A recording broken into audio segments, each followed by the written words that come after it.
Hello and welcome dear students.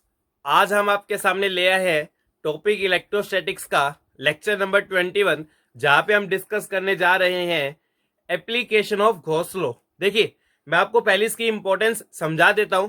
ये topic इतना important है कि किसी भी बोर्ड के किसी भी साल के किसी भी सेट में अगर आप सवाल देखेंगे तो ये गारंटी है या तो 3 नंबर में इस टॉपिक का सवाल मिलेगा या हो सकता है आपको 5 नंबर में भी इस टॉपिक का सवाल मिल जाए। साथ में कंपटीशंस में भी ये टॉपिक अक्सर अक्सर पूछा जाता है। तो this topic is useful board point of view से, तो बहुत ज्यादा यूजफुल, और कंपटीशन में भी अक्सर इससे सवाल पूछे जाते रहे हैं। चलिए, अगर कोई हमारे चैनल पे नया है तो इस चैनल को सब्सक्राइब कीजिए ताकि आप एक वंडरफुल लर्निंग एक्सपीरियंस ले सके। और अगर आपको वीडियो पसंद आए तो बाद में लाइक करना, कमेंट करना, और सीखते रहने के लिए नोटिफिकेशन बेल को भी ऑन करो ताकि कोई भी नई वीडियो आते ही आपको ऑटोमेटिकली पता चल जाए, है ना। देखिए, now we are going to start our topic application of Gauss law. देखिए, इससे प्रीवियस लेक्चर में हमने गॉस लॉ को इंट्रोड्यूस किया था। मैं हल्का सा रिकैपिचुलेट कर देता हूं। देखिए, गॉस लॉ में हमने क्या बोला था कि किसी भी क्लोज सरफेस से जो नेट फ्लक्स है वो किसके बराबर होता है आपका, Q in by epsilon not. कितना चार्ज उस क्लोज सरफेस के अंदर है डिवाइडेड बाय द परमिटिविटी, है ना। अब नेट फ्लक्स को हम क्या लिखते थे, E dot D A, and this will be equal to Q in by epsilon naught. इतना हमने वहां पे समझ लिया था। देखिए, अब हम इसकी कुछ एप्लीकेशंस की चर्चा करेंगे। सबसे पहले हम कौन सी एप्लीकेशंस की चर्चा करेंगे, तो हम सबसे पहले निकालने जा रहे हैं फ्लक्स थ्रू। क्या टॉपिक हमारे पास, flux through open surfaces, flux through open surfaces using Gauss law. Gauss law को इस्तेमाल करके हमें क्या निकालना है, flux through open surfaces. Listen to me very carefully. देखिए, सपोज मान लीजिए मैंने क्या किया, मैंने एक क्यूब लिया, है ना। क्या लिया मैंने, एक क्यूब। क्यूब के 6 फेसेस होते हैं, ये सब हम जानते हैं। मान लीजिए सपोज मैंने क्यूब लिया,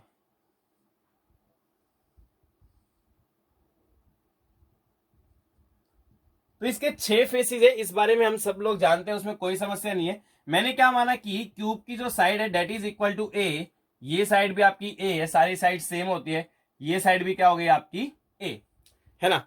अब क्यूब के सेंटर पे एक चार्ज रखा है। कहां पे रखा है चार्ज, ये सेंटर पे। सेंटर का क्या मतलब है भाई, सेंटर का मतलब है कि देखिए पूरा डिस्टेंस तो ए है ना, सेंटर का मतलब ये डिस्टेंस कितना हो गया आपका a/2, मतलब हर फेस से डिस्टेंस कितना a/2। इधर वाले फेस से भी a/2, ऊपर वाले फेस से भी a/2, इधर वाले फेस से भी a/2, इधर वाले से भी a/2, और इधर से भी a/2। तो मैंने क्यू चार्ज रखा है। क्यू चार्ज कहां पे रखा, सेंटर पे। अच्छा, एक बहुत सिंपल सवाल इसमें पूछ सकता हूं कि बताइए पूरे क्यूब से कितना फ्लक्स होगा। तो फ्लक्स थ्रू, क्या पूछ रहा हूं मैं यहां पे, फ्लक्स थ्रू कंप्लीट क्यूब। क्या पूछ रहा हूं, फ्लक्स थ्रू कंप्लीट क्यूब। तो आप इजीली बता देंगे भाई इस क्यूब के अंदर कितना चार्ज है, क्यू। तो क्यू चार्ज है तो फ्लक्स कितना होगा आपका, क्यू बाय एप्सिलॉन नॉट। उसमें कोई समस्या नहीं है। बट मैंने पूछा कि किसी एक फेस से बताओ कितना फ्लक्स होगा, है ना। देखिए, क्यूब के कितने फेस, आपके 6 फेस है, और 6 के 6 फेस इस चार्ज से इक्वल दूरी पर है, मतलब सिमेट्रिकली है। तो बहुत ऑब्वियस ही बात है, पॉइंट चार्ज के कारण चारों तरफ फ्लक्स जाएगा, चारों तरफ फील्ड लाइंस जाएंगी। और 6 के 6 सरफेस आपके सिमेट्रिकल है, मींस हर एक सरफेस से फ्लक्स क्या होने वाला है, सेम होने वाला है। तो अगर मैं बात करूं flux through any one surface, अगर किसी एक सरफेस से फ्लक्स की बात करें तो बहुत ऑब्वियस है, क्योंकि 6 के 6 फेस सिमेट्रिक है, हर एक से सेम होने वाला है। तो हर एक से सेम होने वाला है, तो इसलिए 6 इक्वल हिस्सों में बट जाएगा। तो किसी एक फेस से कितना फ्लक्स होगा आपका, क्यू बाय 6 एप्सिलॉन नॉट। कितना होगा, क्यू बाय 6 एप्सिलॉन नॉट। अब देखिए, एनसीईआरटी में इससे एक सवाल पूछा गया। क्या पूछा गया, उन्होंने क्या किया, नीचे वाला फेस दे दिया, केवल आपको क्या किया, एक नीचे का स्क्वायर फेस दे दिया, ये वाला। मतलब कि ये साइड भी आपकी ए है और ये साइड भी क्या है, और उन्होंने चार्ज रखा यहां सेंटर पे कितने डिस्टेंस पे, a/2, और बोला कि इससे फ्लक्स बताओ, क्या बताओ इससे फ्लक्स। अरे यार फ्लक्स बताना तो बहुत ही आसान है, सिमिलर तो सिचुएशन है, कितना होगा Q/6 एप्सिलॉन नॉट। इन सवालों को करते कैसे, हमने क्यूब कंप्लीट किया पहले,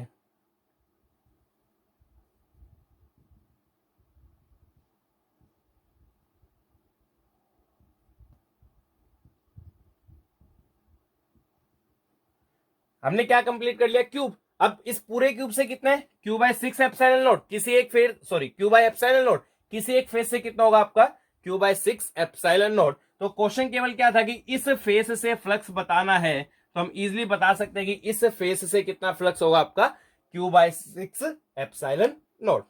okay dear students, please pause the video and note this down. Sorry.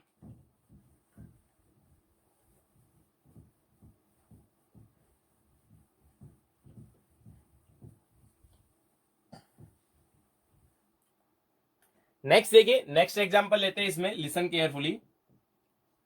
अभी क्या था कि क्यूब के सेंटर पे चार्ज रखा था, कहां पे रखा था, क्यूब के सेंटर पे। अब मान लीजिए क्यूब के कॉर्नर पे चार्ज है, ये थोड़ा समझने की बात है भाई।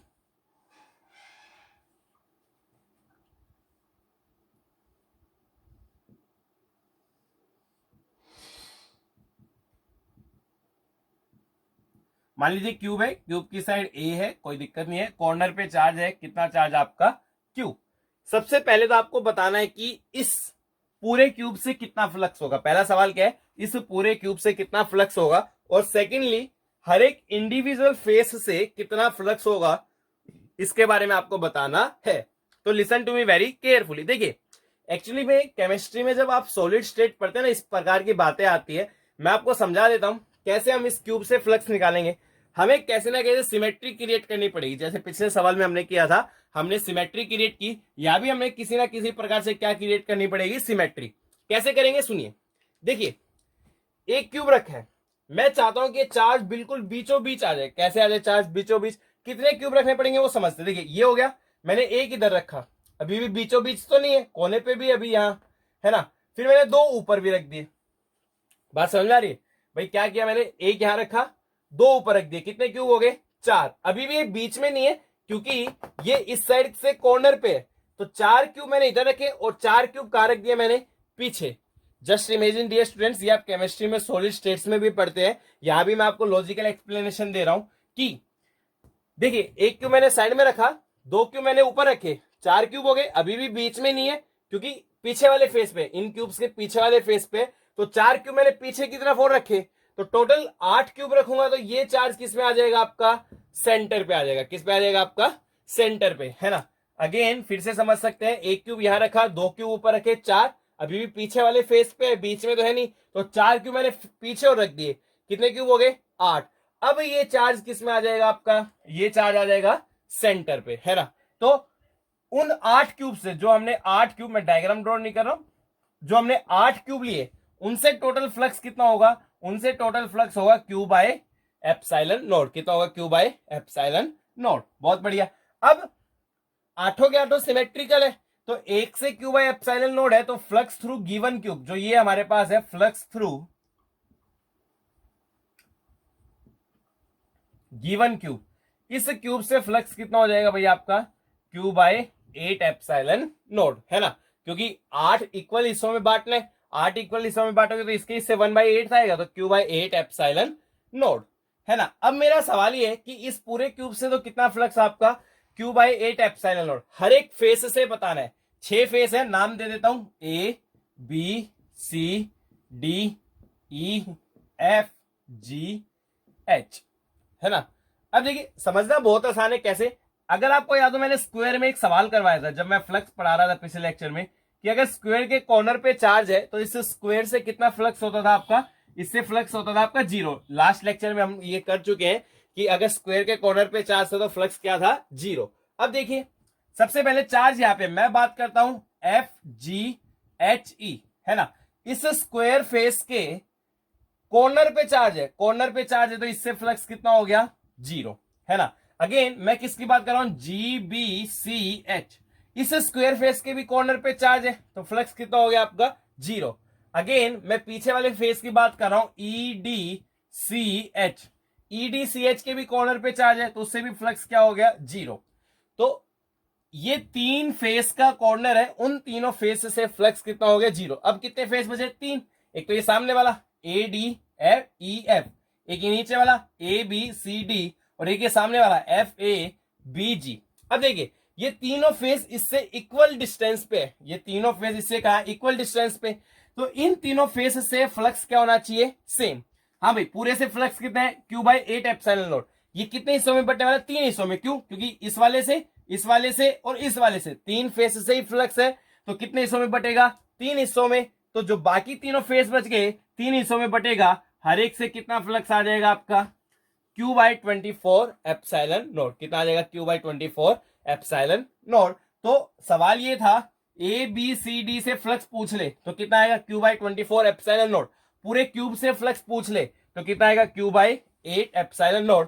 Dear students, it is very very very very good and very very very important problem, जो आपको सिखाती है कि हम कैसे सिमेट्री का यूज करके किसी भी फेस से फ्लक्स निकाल सकते हैं। Okay dear students, please pause the video and note this down. I am going to take next example being very very easy.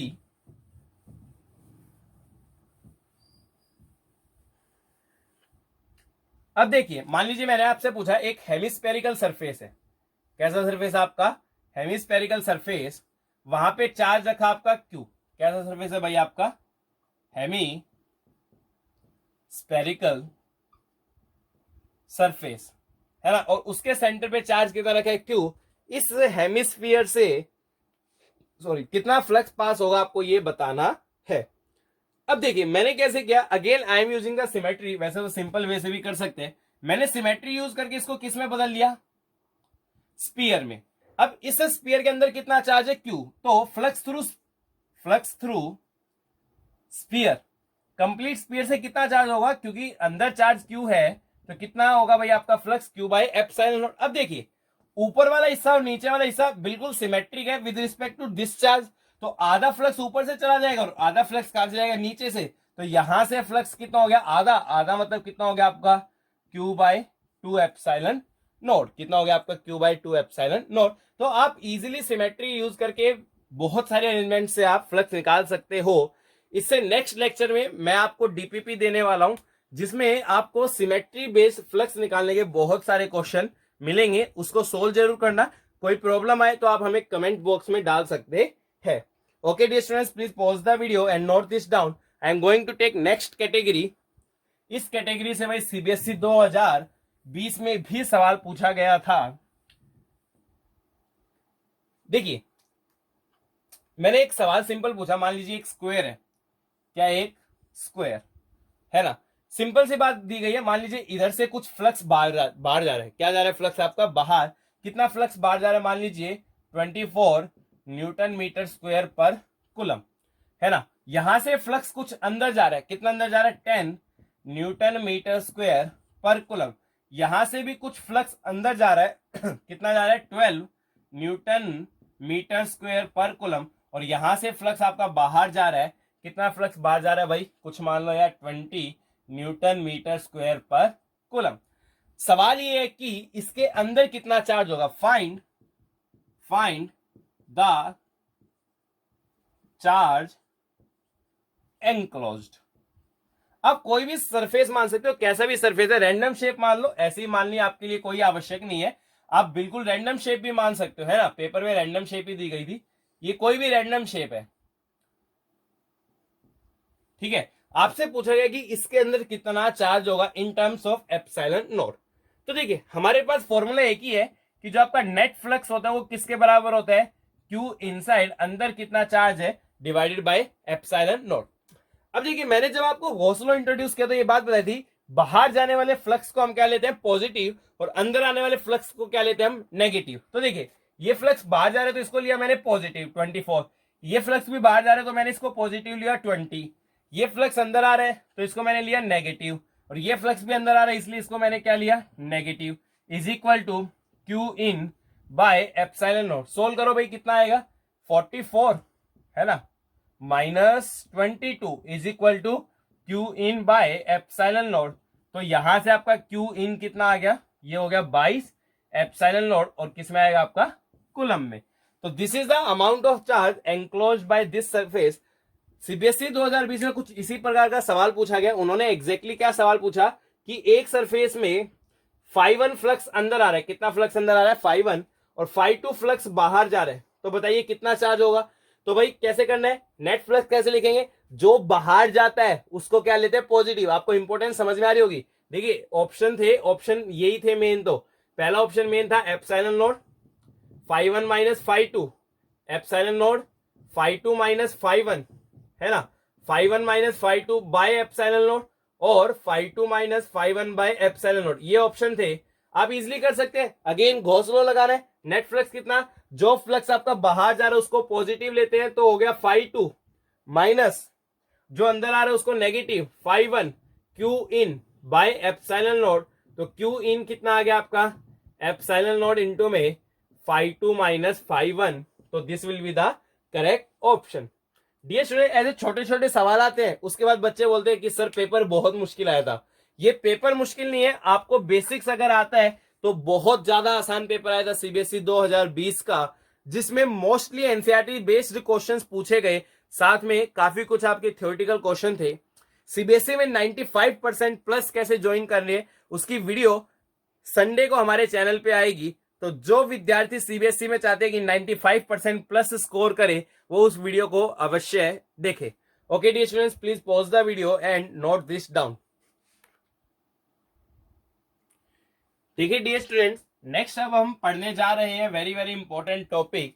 ये टॉपिक क्या है, to evaluate electric field using Gauss law, है ना। हमें क्या करना है, to evaluate electric field using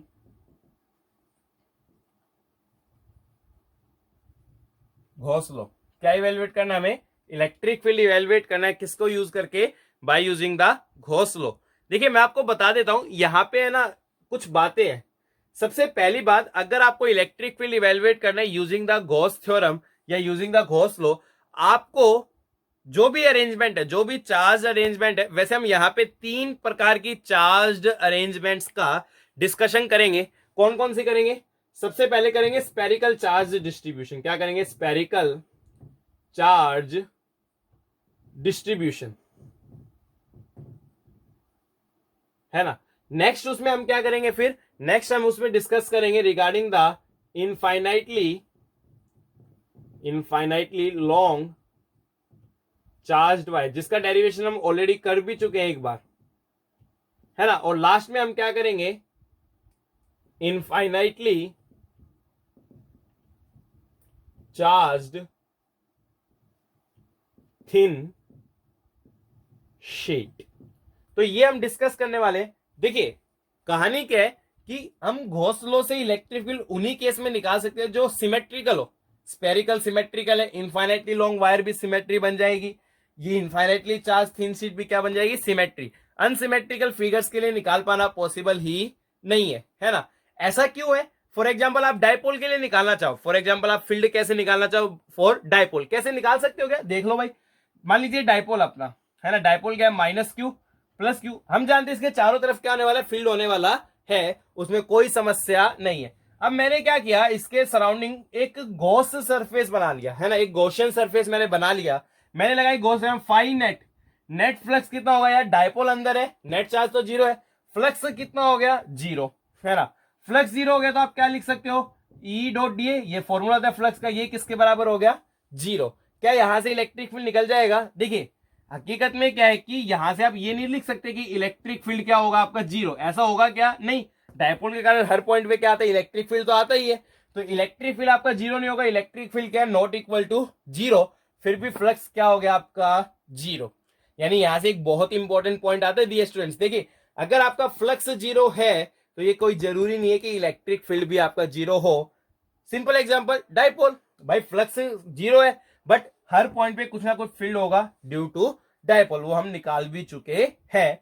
तो ये कोई जरूरी नहीं है कि अगर आपका फ्लक्स 0 है तो इलेक्ट्रिक फील्ड भी 0 हो, फ्लक्स 0 है तो इलेक्ट्रिक फील्ड नॉन 0 हो सकता है, बट अगर आपका इलेक्ट्रिक फील्ड 0 है तो ये गारंटी है कि फ्लक्स क्या होगा 0, याद रख दो, इलेक्ट्रिक फील्ड 0 है तो ये गारंटी है कि फ्लक्स क्या होगा जीरो, मतलब इलेक्ट्रिक फील्ड जीरो होने पे गारंटी है फ्लक्स जीरो होगा, बट फ्लक्स जीरो होने पे ये गारंटी कभी नहीं ले सकते कि इलेक्ट्रिक फील्ड आपका जीरो होगा, वो नॉन जीरो भी हो सकता है। इसका सबसे बड़ी एग्जांपल क्या आपके सामने, डायपोल।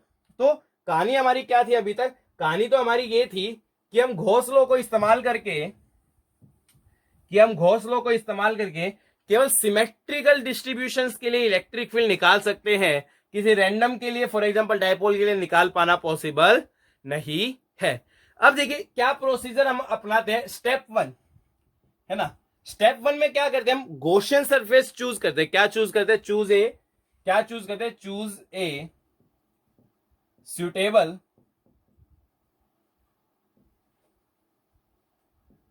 Gaussian surface. ऐसा क्यों चूज करते हैं, देखिए हम गॉस थ्योरम लगाएंगे, क्या कहती है भाई, integral E dot D A वो किसके बराबर होगा आपका, Q in by epsilon not, है ना। ये दिक्कत देगा डॉट प्रोडक्ट, क्या दिक्कत दे रहा है, डॉट प्रोडक्ट।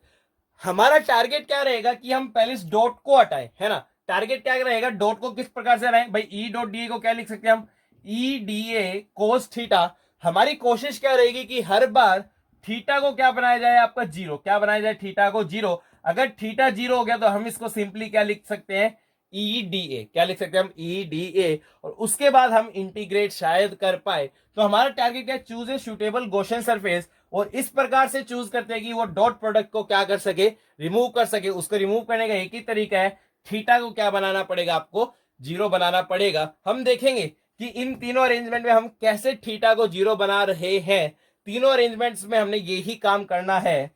तो देखिए हमारा टारगेट क्या, choose a suitable Gaussian surface so that we can remove dot product, है ना। अब डॉट प्रोडक्ट रिमूव करने के बाद तो सिंपल क्या है, आपको इंटीग्रेशन कर देना and you will get your answer, है ना।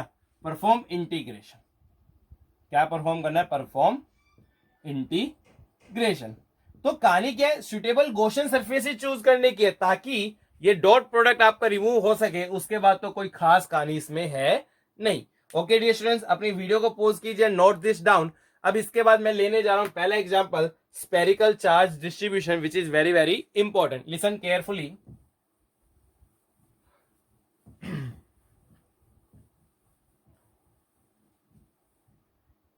देखिए फर्स्ट एग्जांपल, फर्स्ट एप्लीकेशन, हम किसकी बात कर रहे हैं, एक होलो स्पीयर। होलो स्पीयर को कई बार आप बोल सकते हैं स्पेरिकल शेल, अंदर से खाली है, या फिर कंडक्टिंग सॉलिड स्पीयर। एक ही बात होती है कंडक्टिंग सॉलिड स्पीयर या होलो स्पीयर, कंडक्टिंग सॉलिड स्पीयर। एक ही बात क्यों होती है वो हम आगे समझेंगे, बट अभी आपको याद रखना, मैंने पहले भी ये बातें बताई आपको। होलो स्पीयर या स्पेरिकल शेल या कंडक्टिंग सॉलिड स्पीयर, हम उसके लिए डिस्कशन कर रहे हैं। अब होलो स्पीयर, अंदर तो मटेरियल है ही नहीं, तो चार्ज नहीं हो सकता। सारा का सारा चार्ज कहां पे होगा, सरफेस पे। मतलब इन तीनों केस में जो आपका सारा का सारा चार्ज है बॉडी का, वो कहां पे होने वाला है, सरफेस पे। तो ये हमारी अरेंजमेंट है। ये हमारा मान लीजिए सपोज गिवन स्पेरिकल डिस्ट्रीब्यूशन, सारा का सारा चार्ज कहां पे भाई, हमारा सारा का सारा चार्ज हमारा सरफेस पे। मान लीजिए कैसा चार्ज आपका भाई, पॉजिटिव, पॉजिटिव, ठीक है। और इसकी रेडियस क्या है, कैपिटल आर। कितनी रेडियस है, अब दो केस हमारे पास, एक तो आपको बाहर फील्ड निकालने के लिए बोला जा सकता है और एक आपको अंदर फील्ड निकालने के लिए बोला जा सकता है। तो अभी हम फील्ड कहां निकाल रहे हैं, पहले बाहर निकाल रहे हैं। तो आउटसाइड, कहां फील्ड निकाल रहे हैं हम, आउटसाइड द स्पेरिकल शेल। कैसे निकालेंगे सुनिए भाई, मान लीजिए ये कोई पॉइंट है सच दैट सेंटर से उसका डिस्टेंस कितना है, आर। हम किस प्रकार, देखिए स्पीयर के लिए सिमेट्री क्या बनेगी, हमें सिमेट्रिकल गॉसियन सरफेस लेना पड़ेगा, तभी आपका थीटा जीरो होगा। एक स्पीयर के लिए बहुत ऑब्वियस है कि सिमेट्री क्या होती है, स्पेरिकल सरफेस, है ना। फॉर एग्जांपल अगर मैंने इस पॉइंट पे एक स्पेरिकल सरफेस ड्रॉ कर दिया,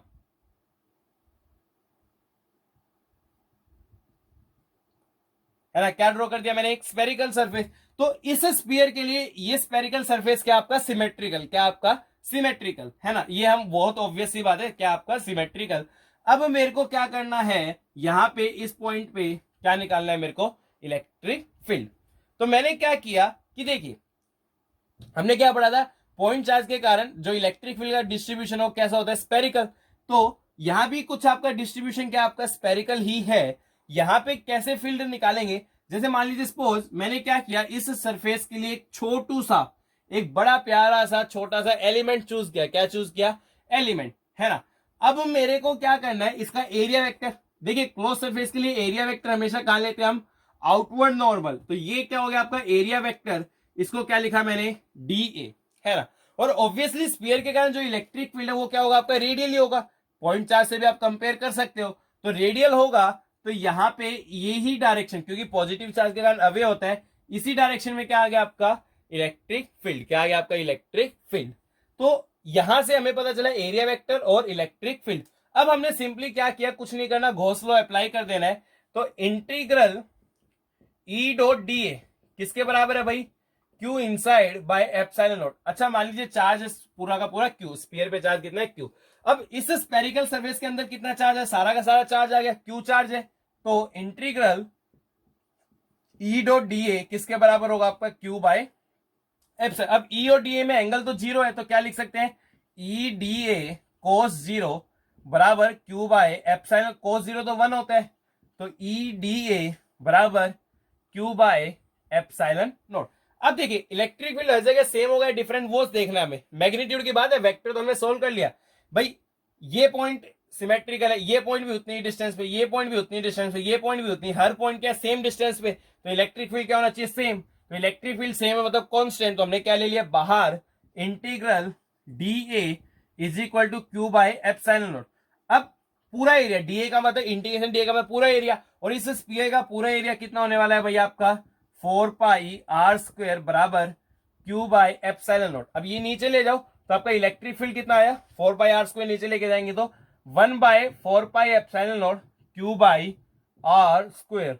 अरे भाई ये क्या हुआ, अरे भाई ये ऐसा हुआ कि जो पॉइंट चार्ज का है वही इलेक्ट्रिक फील्ड का फॉर्मूला है, किसके लिए, स्पीयर के लिए। किसके लिए आपका, स्पीयर के लिए। स्पीयर के लिए इलेक्ट्रिक फील्ड का वही फॉर्मूला जो पॉइंट चार्ज के लिए, बट पॉइंट कहां आना चाहिए आपका, आउटसाइड कहां आना चाहिए आपका। और वो बहुत ऑब्वियस भी है, क्योंकि पॉइंट चार्ज का फील्ड क्या था आपका, स्पेरिकली सिमेट्रिक। तो स्पीयर के लिए भी वही फॉर्मूला आपका आना चाहिए था।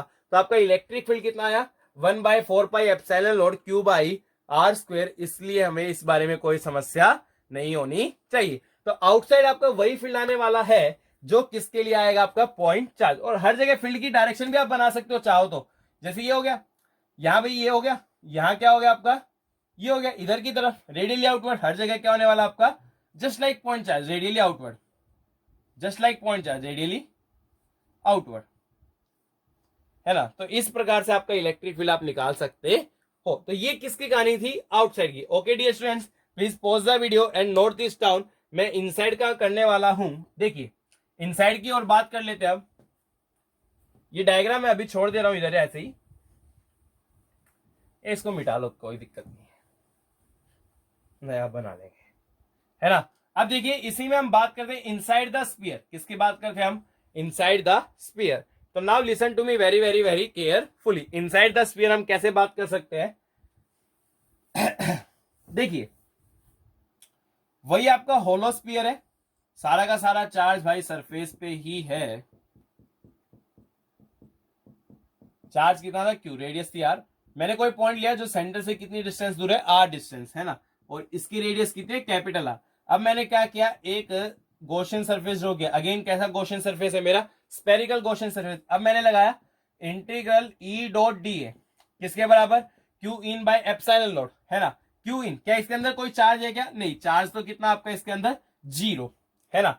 अब देखिए कैसे करना है हमें, कोई जीरो नहीं है, फ्लक्स जीरो हो तो फील्ड जीरो, ये कोई जरूरी नहीं है, हमें प्रूव करना पड़ेगा। ई, देखिए वही बात है आपकी, आपका ई और डी ए के बीच में जीरो एंगल बनेगा, जैसे पिछली बना था cos zero is equal to zero. Cos zero हो गया 1, ई डी ए बराबर जीरो, सारे पॉइंट सेम डिस्टेंस पे है, तो ई बाहर, डी ए कितना हो गया आपका 4 पाई आर स्क्वायर बराबर जीरो। इसको नीचे ले जाओ तो ई ऑब्वियसली कितना आ गया आपका, जीरो। यानी कि एक होलो स्फीयर के अंदर किसी भी पॉइंट पे फील्ड क्या होता है, जीरो, है ना। इनसाइड अगर हम कोई भी पॉइंट ले वहां पे फील्ड क्या होगा, जीरो।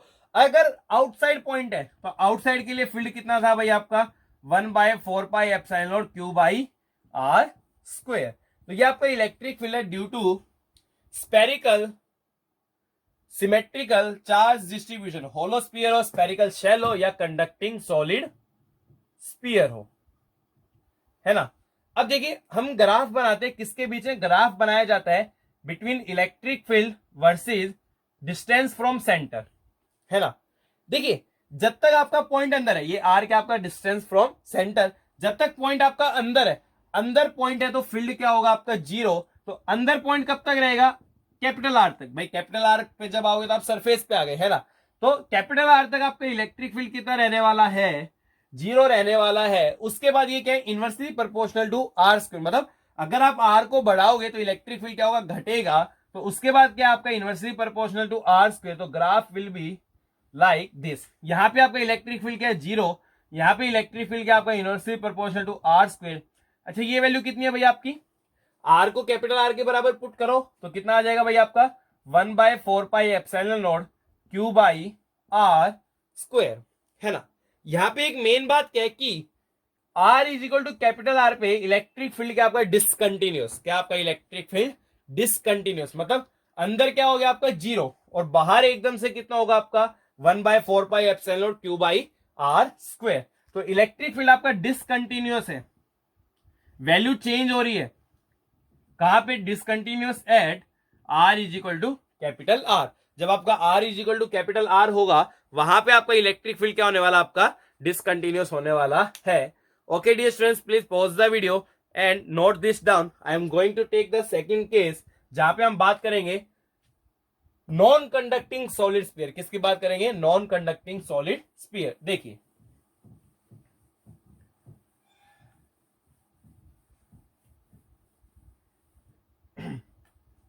सेकंड केस हम पढ़ रहे हैं रिगार्डिंग किसके, नॉन कंडक्टिंग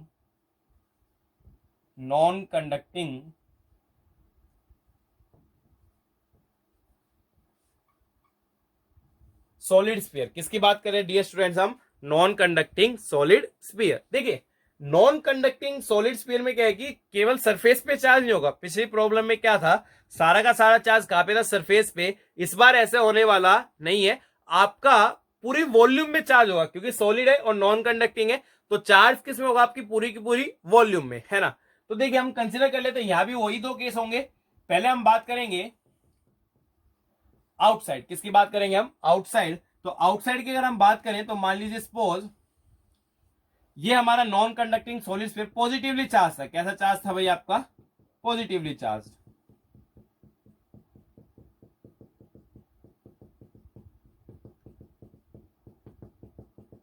है ना। पॉजिटिवली चार्ज था, मान लीजिए चार्ज आपका क्यू है पूरा का पूरा और इसकी रेडियस कितनी है आपकी, कैपिटल आर।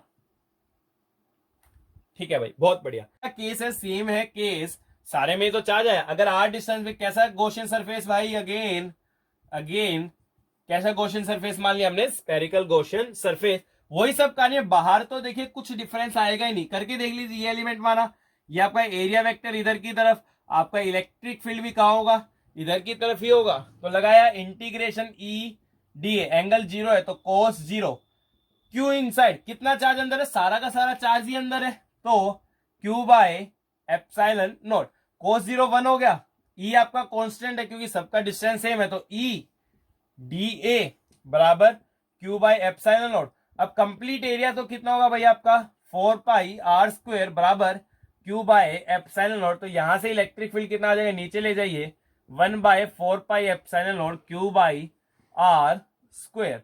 देखिए यही इलेक्ट्रिक फील्ड का फॉर्मूला था किसके लिए, होलो स्फीयर के लिए और पॉइंट चार्ज के लिए। तो अगर आपका पॉइंट आउटसाइड है कोई फर्क नहीं पड़ता, होलो स्फीयर है, सॉलिड स्फीयर है, कैसा भी स्फीयर है, इलेक्ट्रिक फील्ड का फॉर्मूला कैसे आने वाला आपका 1/4 pi epsilon naught Q by R square. इसमें आपको किसी प्रकार की कोई दिक्कत नहीं होनी चाहिए। ये फॉर्मूला आपका एग्जैक्टली सेम है, just like the point charge.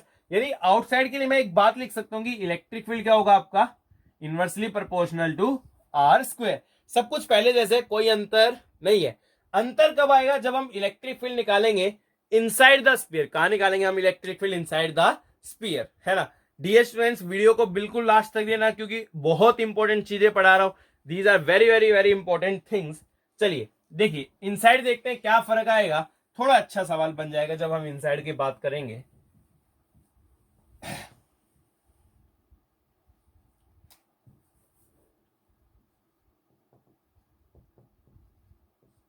देखिए हम बात कर रहे हैं इनसाइड द सॉलिड स्फीयर। चलिए डायग्राम बना लेते हैं। इनसाइड की बात है तो क्या हुआ कि वही अपना सॉलिड स्फीयर पूरे वॉल्यूम में चार्ज है। आप जान रहे डायग्राम समझने से थोड़ा सा मैं सेंटर से कितनी डिस्टेंस दूर, आर डिस्टेंस दूर। क्या मान लिया एक गॉसियन सरफेस, पूरा कितना था कैपिटल आर, और पूरे में चार्ज कितना था भाई क्यू, यूनिफॉर्मली फैला हुआ, पूरे में चार्ज कितना था क्यू। अब देखिए वही सारी कहानी है, बट इस बार क्या गॉसियन सरफेस के अंदर चार्ज जीरो है क्या? नहीं दिख रहा है भाई, गॉसियन सरफेस के अंदर कुछ ना कुछ चार्ज आने वाला आपका है। तो इस गॉसियन सरफेस के अंदर कुछ ना कुछ चार्ज होगा, तो हम क्या करेंगे वही बात, integral E dot D A बराबर Q in by epsilon naught. देखिए पहले अंदर चार्ज कितना होगा मैं वो निकाल लेता हूं, है ना। अगर हम देखें पूरी वॉल्यूम सॉरी पूरी वॉल्यूम, स्फीयर की पूरी वॉल्यूम कितनी है आपकी 4/3 पाई आर क्यू, ये पूरी वॉल्यूम है। इस पूरी वॉल्यूम में चार्ज कितना आपका क्यू है ना। अगर आप यूनिट वॉल्यूम लो तो यूनिट वॉल्यूम में कितना होगा Q by 4/3 pi R cube. और इस गॉसियन सरफेस की वॉल्यूम कितनी है 4/3 पाई स्मॉल आर क्यूब, तो इसमें कितना चार्ज होगा 4/3 पाई आर क्यूब। इसमें कितना चार्ज होगा भाई Q by 4/3 pi R cube into 4/3 pi small are cube. Simple सी बात है भाई, इतनी वॉल्यूम में क्यू था, यूनिट वॉल्यूम में कितना होगा, और जो गिवन वॉल्यूम है 4/3 पाई स्मॉल आर का क्यू, उसमें कितना होगा। तो यही क्या भाई आपका क्यू इन, सोल्व कर लो 4/3 पाई से 4/3 पाई क्या होगा कैंसिल, तो यहां से आप क्यू इन कितना लिख सकते हो Q are cube by capital R cube. तो ये आपका चार्ज है that is being enclosed by the Gaussian surface, कौन सा जो मैंने अंदर की तरफ ड्रॉ किया है। चलिए भाई वही सेम कहानी है। अब तो ई डी ए एंगल जीरो हो तो कोस जीरो बराबर क्यू इन, कितना चार्ज अंदर Q small are cube capital R cube epsilon naught. अच्छा कोस जीरो हो गया 1, इलेक्ट्रिक फील्ड सबका डिस्टेंस सेम है तो सेम आएगा। ई डी ए अगेन कितना हो जाएगा भाई आपका 4 पाई आर स्क्वायर, किसके बराबर आ गया Q are cube by R cube epsilon. देखिए आर स्पेस से एक पावर कैंसिल हो गया, कितना बच गया आर, इसको नीचे ले जाओ तो ई कितना है आपका 1/4 pi epsilon naught Q R by capital R cube, है ना। देखिए ये सब कांस्टेंट है, 1/4 pi epsilon naught, capital R radius है, क्यू चार्ज है। हम क्या लिख सकते हैं इलेक्ट्रिक फील्ड क्या है आपका डायरेक्टली प्रोपोर्शनल टू आर, मतलब बाहर क्या था inversely proportional to R square, और अंदर क्या आपका डायरेक्टली प्रोपोर्शनल टू आर। यहीं पे डिफरेंस आता है between non conducting solid sphere and the hollow sphere, है ना। अब हम इसके लिए अगर ग्राफ बना रहे हम ई वर्सेस आर, तो देखिए अंदर क्या है डायरेक्टली प्रोपोर्शनल टू आर, है ना। तो ये मान लीजिए आर बराबर कैपिटल आर, अंदर तो क्या डायरेक्टली प्रोपोर्शनल, डायरेक्टली प्रोपोर्शनल के लिए ग्राफ कैसा आएगा आपका स्ट्रेट लाइन, है ना। और बाहर क्या आपका inversely proportional to R square, तो इनवर्सली प्रोपोर्शनल का ग्राफ सेम रहेगा, यहाँ inversely proportional to R square, और अंदर क्या आपका डायरेक्टली प्रोपोर्शनल टू आर। यहाँ पे वैल्यू लिख सकते हैं, आर को कैपिटल आर के बराबर रखिए, तो आर के बराबर रखेंगे तो आर स्क्वायर बचेगा, तो कितनी आ जाएगी value 1/4 pi epsilon naught Q by R square. तो this is the graph between electric field and distance from the centre, किसके लिए non conducting solid sphere. Non conducting solid sphere में पूरा अंदर चार्ज रहेगा, कंडक्टिंग सॉलिड स्फीयर में सारा का सारा चार्ज कहां पे चल जाता है सरफेस पे, वो सारा का सारा चार्ज सरफेस पे क्यों चला जाता है, इसके लॉजिक्स हम आगे पढ़ेंगे। Okay dear students, please pause the video and note this down. Okay dear students, आपकी स्क्रीन पर आपको एक क्वेश्चन लिखा हुआ दिखाई दे रहा है। अपनी वीडियो को पॉज कीजिए, क्वेश्चन को ध्यानपूर्वक पढ़िए and try to solve this question. NCERT book से क्वेश्चन है डायरेक्ट। अपनी वीडियो को पॉज कीजिए and try to solve this question. चलिए आपने कोशिश जरूर की होगी, अब हम समझते हैं कि कैसे क्या करना है। Listen carefully.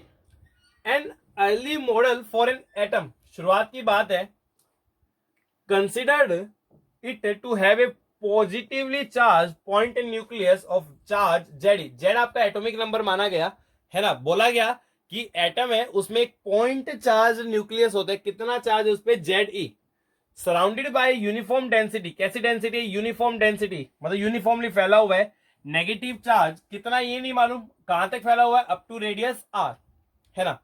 The atom as a whole is neutral, क्या आपका न्यूट्रल, न्यूट्रल होने का क्या मतलब है, जितना पॉजिटिव चार्ज है उतना ही क्या होना चाहिए आपका negative charge. For this model what is the electric field at a distance R from the nucleus.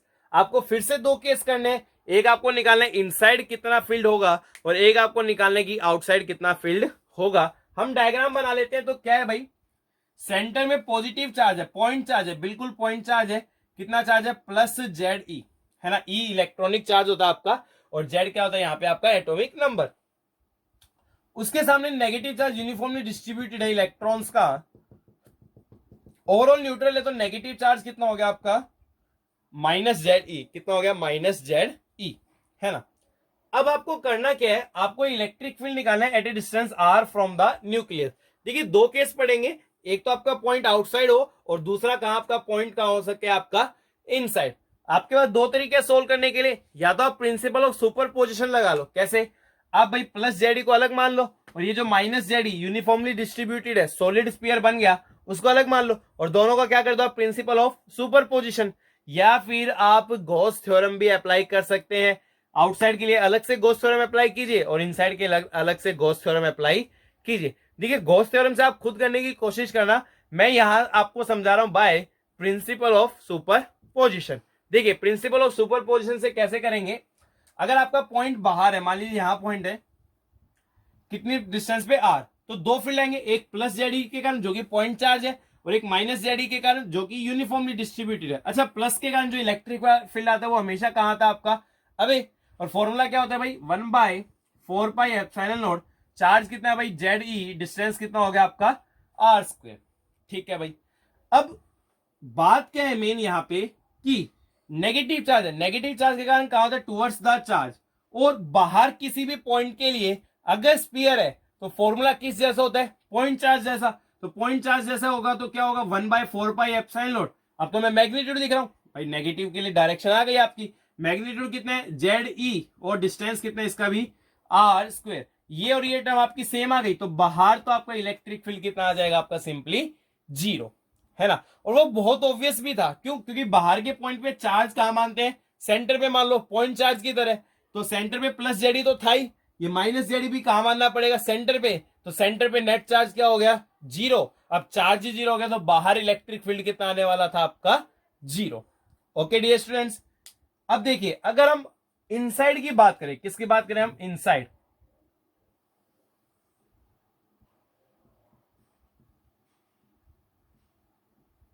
Inside are distance पे देखिए दो फील्ड होंगे, प्लस के कारण आपका अगेन अवे कितना आएगा 1/4 एप्सिलॉन नॉट, चार्ज कितना आपका जेड ई बाय डिस्टेंस का स्क्वायर कितना हो गया आपका आर स्क्वायर। अच्छा माइनस के कारण कहा आएगा इनसाइड, मैग्नीट्यूड कितना होगा, देखिए हमने सॉलिड स्फीयर के लिए डिराइव किया था सेकेंड केस में 1/4 एप्सिलॉन नॉट क्यू, चार्ज कितना है जेड ई इंटू क्या लिखते हैं R divided by R cube, है ना, यही फॉर्मूला था, है ना, 1/4 epsilon naught Q R by R cube directly proportional क्या था आर।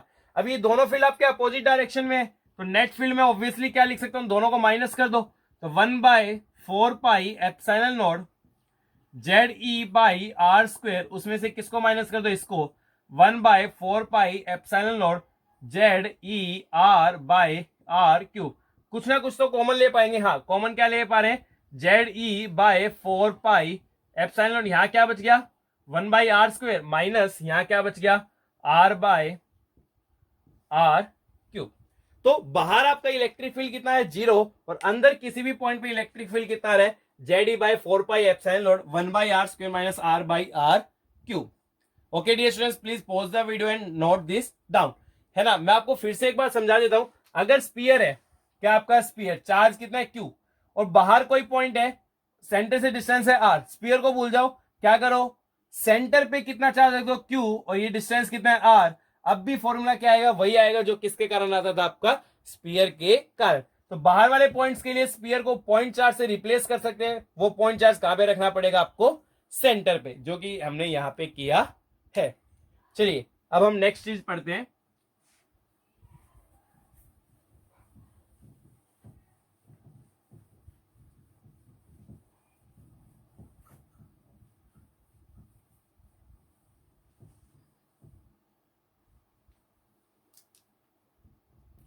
थर्ड केस पढ़ रहे हैं। थर्ड केस में हम पढ़ेंगे, हम इलेक्ट्रिक फील्ड निकालेंगे due to infinitely long charged wire. किसके कारण निकालेंगे? इलेक्ट्रिक फील्ड, क्या आपका इलेक्ट्रिक फील्ड ड्यू टू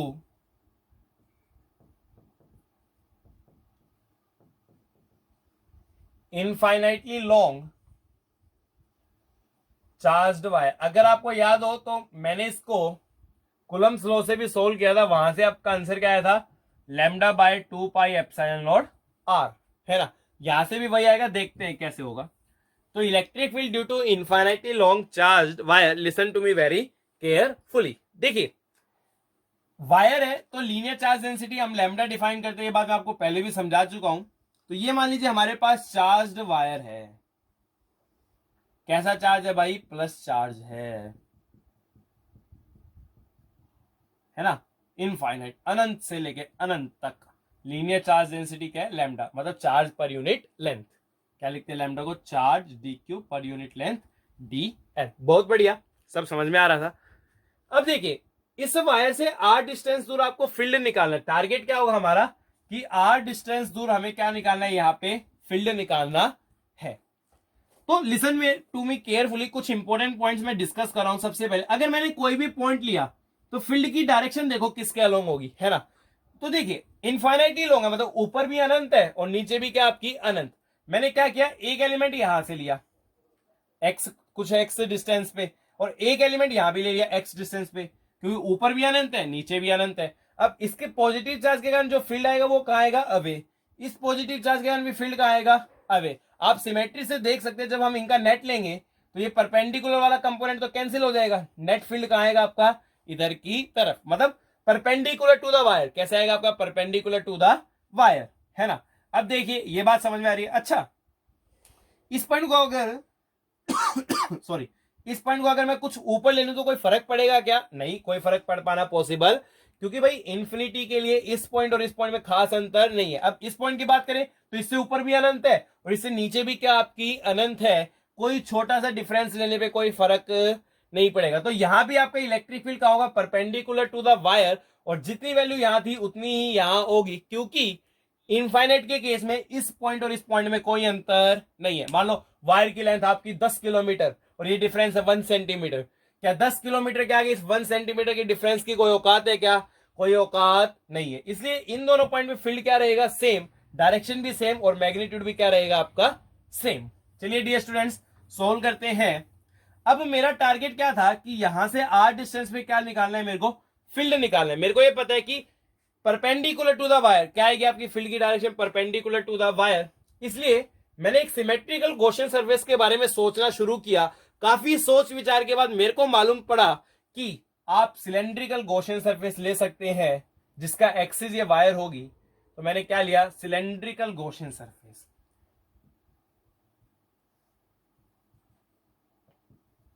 हाँ भाई क्या लिया मैंने? Cylindrical Gaussian surface.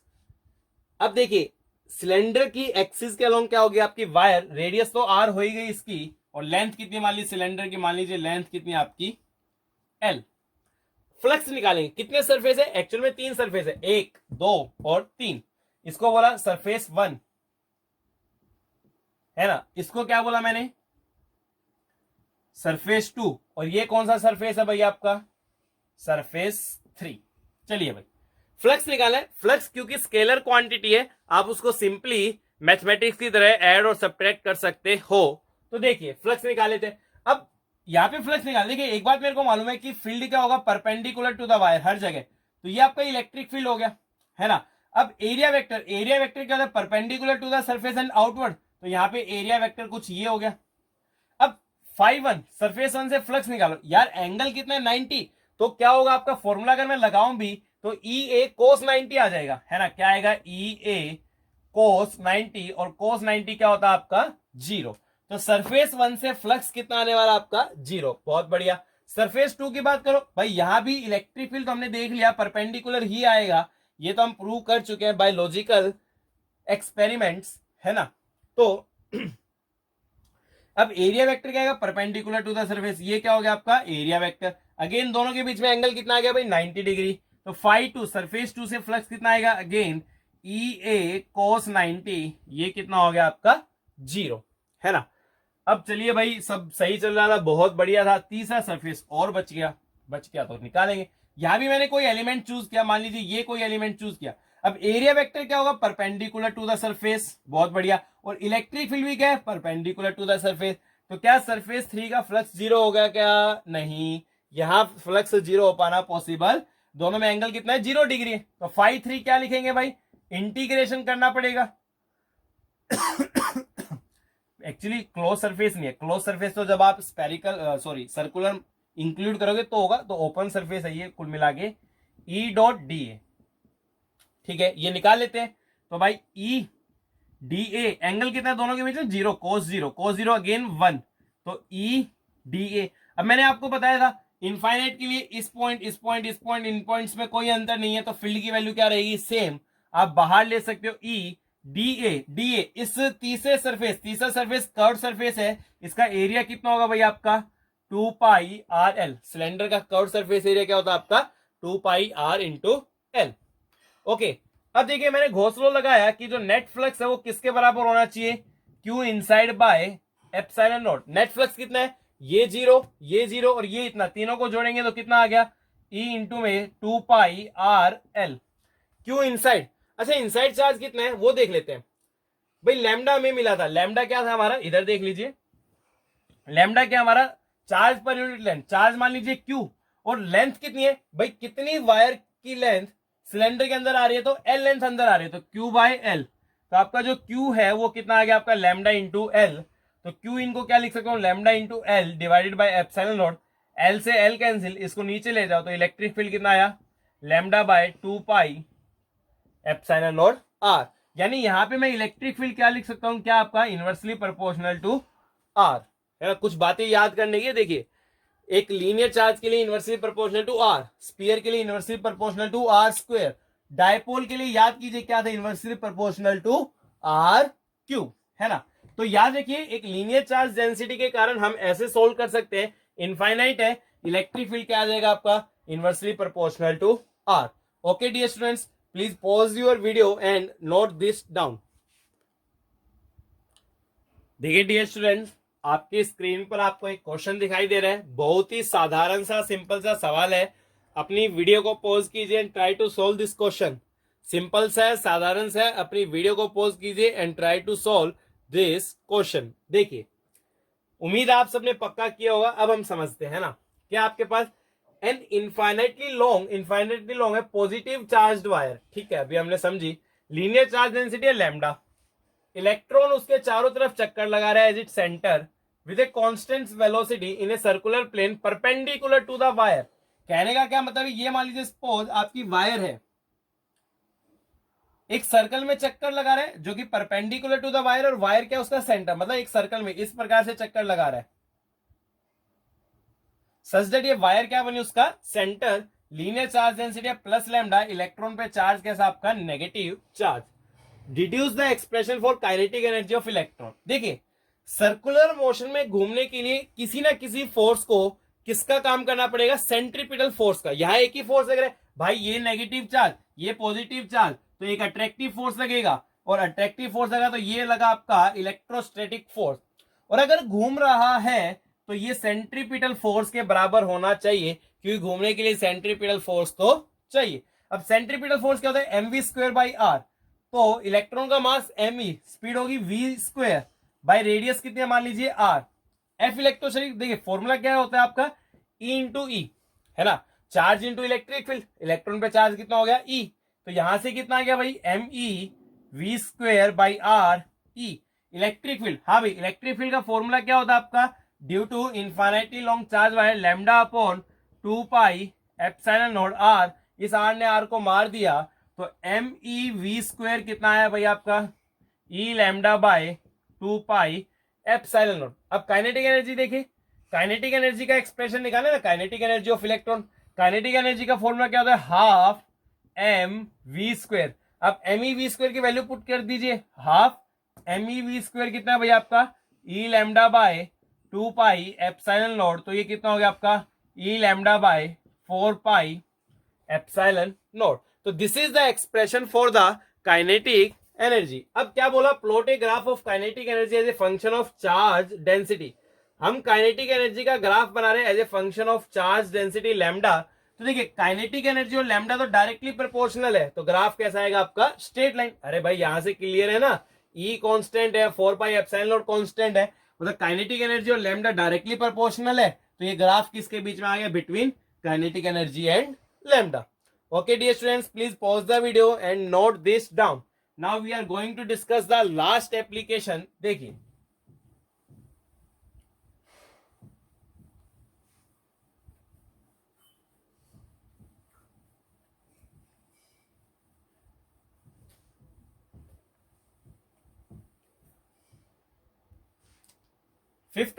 Fourth application. अब हम बात करेंगे इनफाइनाइटली लॉन्ग चार्ज शीट। किसकी बात करेंगे, शीट। जैसे ये पेज है ना, just like thin sheet, just like this page है ना, थिकनेस कितनी मान के चलनी है आपको, 0। तो इसके पास एरिया है, तो एरिया तो कौन सी चार्ज डेंसिटी डिफाइन करेंगे इसके लिए, we will define the charge density sigma. तो देखिए हम क्या डिस्कस करने जा रहे हैं, infinitely long thin charged sheet. देखिए सरफेस चार्ज डेंसिटी क्या है उसकी, सिग्मा है ना, क्योंकि एरिया का मैंने आपको समझा दिया, तो सिग्मा को हम कैसे डिफाइन कर सकते हैं, चार्ज अपॉन एरिया। मतलब सिग्मा क्या होगा आपकी, surface charge density, charge per unit area, है ना। Now listen to me very carefully, कैसे हम करेंगे। देखिए सबसे पहले मैंने ये मान ली कि सपोज ये अपनी लीनियर चार्ज, ये अपनी थिन शीट है, वैसे तो इनफाइनाइट है, कैसे, इनफाइनाइटली लॉन्ग थिन शीट, अनंत से अनंत तक, अनंत से अनंत तक साथ।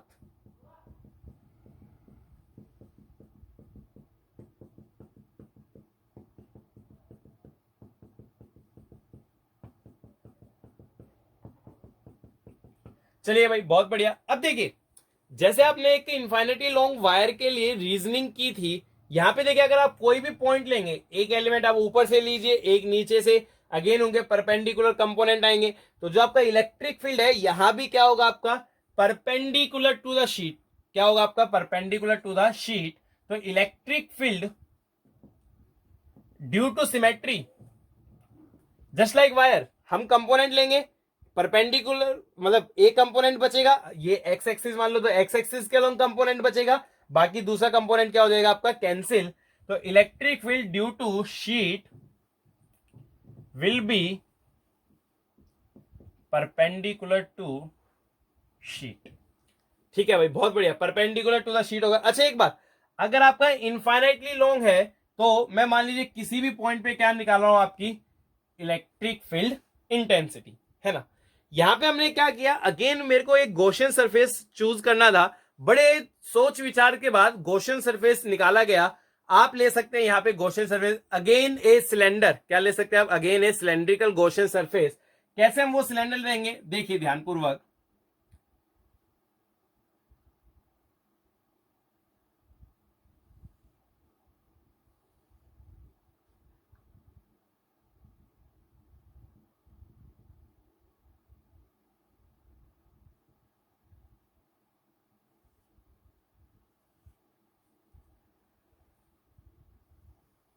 थोड़ी सी 3D फिगर है, आपको हल्का सा इमेजिन भी करना पड़ेगा। मैंने क्या किया, इस शीट से पास होता हुआ, इस शीट से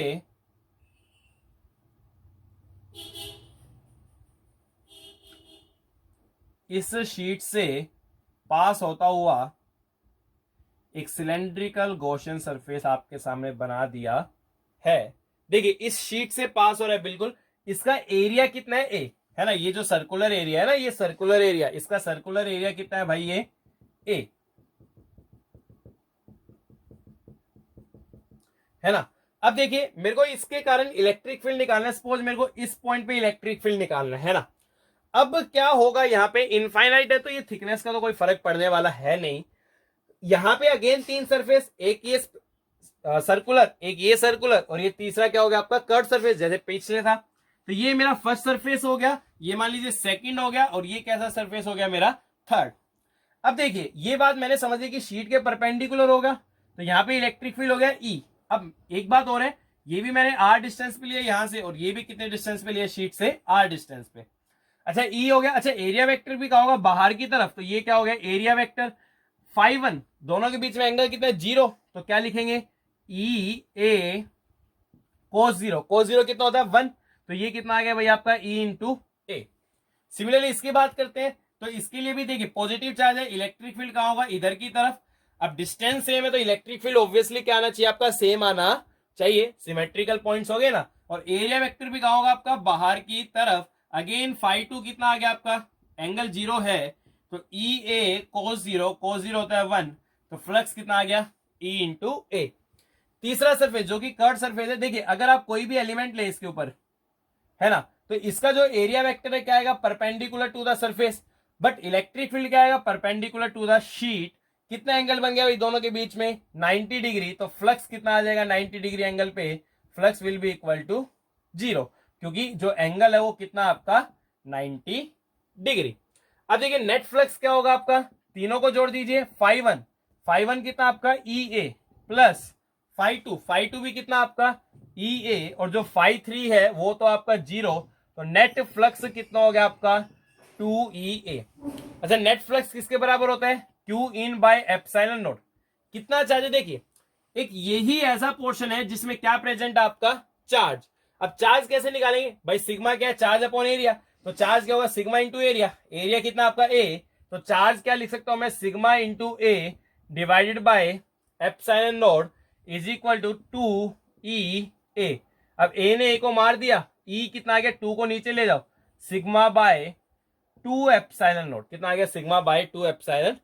अब एक बात ध्यान देने की, क्या ये फील्ड इस बात पे डिपेंड करता है कि पॉइंट आर कहां पे है, नहीं, वो तो सिग्मा पे डिपेंड करता है, सिग्मा क्या है कांस्टेंट, तो इसके आसपास हर जगह फील्ड क्या आएगा, कांस्टेंट, डिस्टेंस पे डिपेंड ही नहीं कर रहा, तो इसके आसपास इलेक्ट्रिक फील्ड आपका कांस्टेंट आएगा, और वो कांस्टेंट कितना होगा आपका सिग्मा बाय 2 एप्सिलॉन, मतलब पॉइंट यहां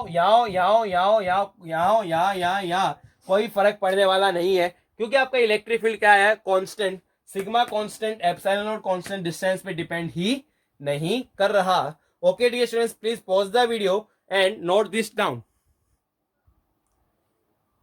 देखिए डियर स्टूडेंट्स, इसमें एक नेक्स्ट केस आता है, अगर हमने थिक शीट ली है, शायद वीडियो थोड़ी लंबी हो गई है पर कॉन्सेप्ट इंपॉर्टेंट है, इसलिए आप ध्यानपूर्वक सुनते रहिए, आपको पक्का फायदा होने वाला है।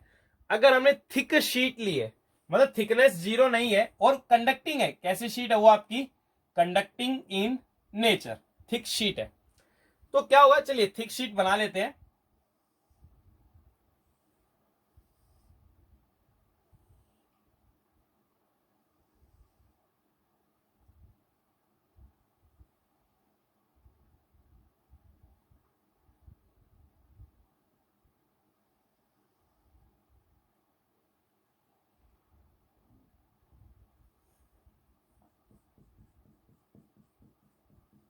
ये मान लीजिए सपोज आपकी थिक शीट हो गई, यूनिफॉर्म चार्ज डेंसिटी है सिग्मा, कंडक्टिंग है तो केवल सरफेस पे ही चार्ज होगा, मतलब एक इधर वाले सरफेस पे और एक कहां पीछे वाले सरफेस पे, दो सरफेस आएंगे ना, तो आपके दो सरफेस मान सकते हैं, एक आगे वाला और एक पीछे वाला। सरफेस चार्ज डेंसिटी क्या आपकी सिग्मा,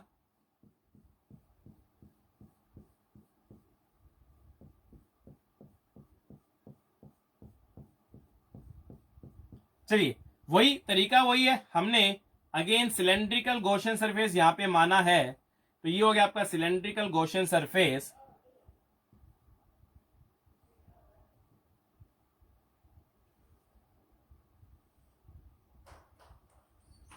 ये मान लीजिए सपोज क्या हो गया आपका सिलेंड्रिकल गॉसियन सरफेस।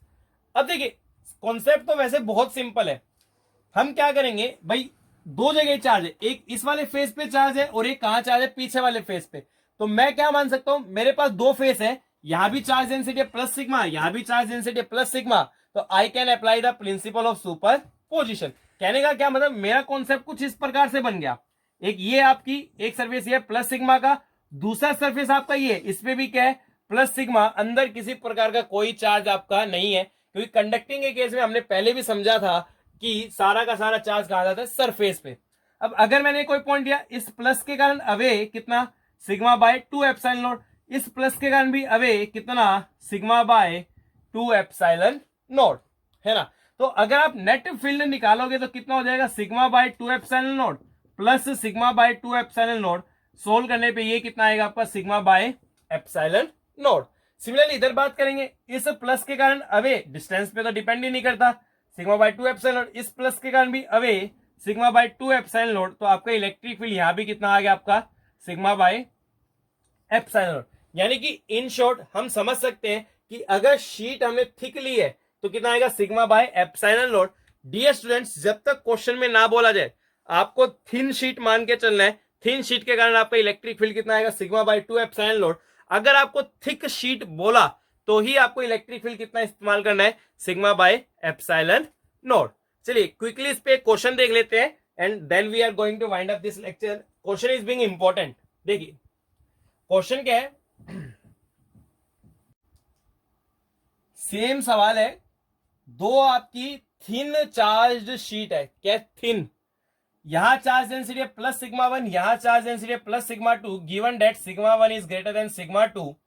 यहां भी आपको फील्ड बताना है कितना होगा, यहां भी बताना है फील्ड कितना होगा, और यहां भी बताना है फील्ड कितना होगा। चलिए निकाल लेते हैं भाई, इस प्लस के कारण फील्ड कहां होगा, अबे कितना हो गया सिग्मा 1 बाय 2 एप्सिलॉन नॉट, इस प्लस के कारण भी फील्ड कहां होगा, अबे कितना हो गया सिग्मा 2 बाय 2 एप्सिलॉन। नेट निकाल सकते हो सेम डायरेक्शन में, तो ऐड कर दो sigma by 2 epsilon naught plus sigma 2 by 2 epsilon naught, common लीजिए 1 बाय 2 एप्सिलॉन नॉट मैंने कॉमन लिया, क्या बच गया सिग्मा 1 प्लस सिग्मा 2।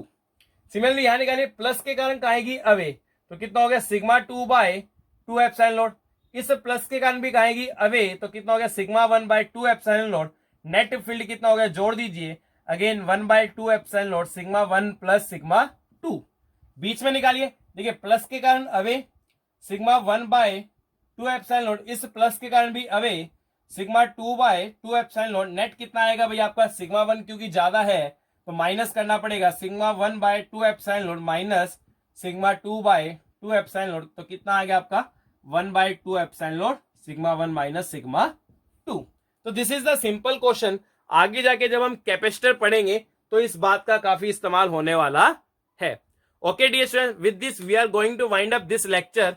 मैं आपको बता दूं कि बोर्ड पॉइंट ऑफ व्यू से यहां सिलेबस खत्म हो चुका है regarding chapter 1। Next lecture competitive point of view से होगा, जहां हम एडवांस्ड लेवल प्रॉब्लम्स डिस्कस करेंगे। इस टॉपिक का असाइनमेंट भी उसके डिस्क्रिप्शन बॉक्स में अपलोड किया जाएगा। साथ में आप ध्यान रखिए, क्वेश्चन सोल्व करते रहना है, पढ़ते रहिए। कोई डाउट आए आप हमें कमेंट बॉक्स में पूछ सकते हैं। अगर आपको वीडियो अच्छी लगी लाइक जरूर कीजिए, अपने दोस्तों के साथ शेयर कीजिए ताकि वो भी सीख सके। और अगर आपने अभी तक हमारे चैनल को सब्सक्राइब नहीं किया है तो please subscribe it. Okay, thank you dear students.